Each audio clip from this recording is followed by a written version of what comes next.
Pour sa première descente sur terrain, le nouveau gouverneur du Haut-Katanga vise déjà à soulager la souffrance des usagers de la route Kaboula-Méchi dont les ponts s'étaient écroulés il y a plusieurs mois.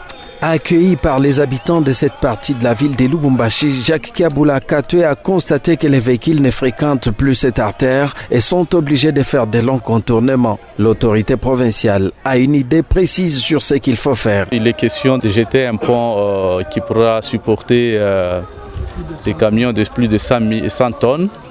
Et pour y arriver, nous avons besoin de décongestionner par la même occasion les deux coins.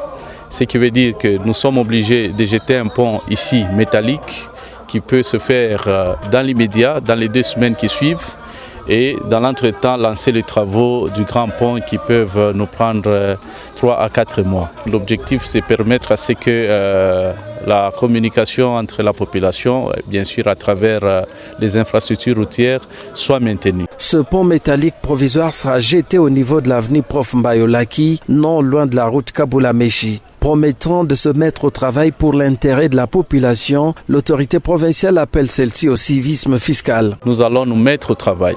Nous allons travailler et tout ce que nous demanderons à la population est que chacun fasse son travail. Le travail de la population, c'est de contribuer au paiement de l'impôt. Il faut payer la vignette, il faut payer l'impôt, payer taxes, tout ce qu'il y a comme frais à payer à l'État, il faut le payer parce que l'État est déterminé cette fois-ci à faire des ouvrages d'intérêt commun.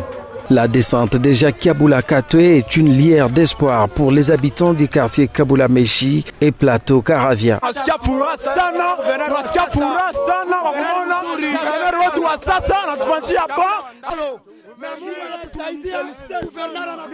Leader gouverneur akomi asika tosepeli kefura sana parce que itanglojé sorti ya hii quartier yote parce que kwa mambouteillage ya nguvu sana. Les travaux d'érection du nouveau pont Kaboula-Méchi prendront environ 4 mois.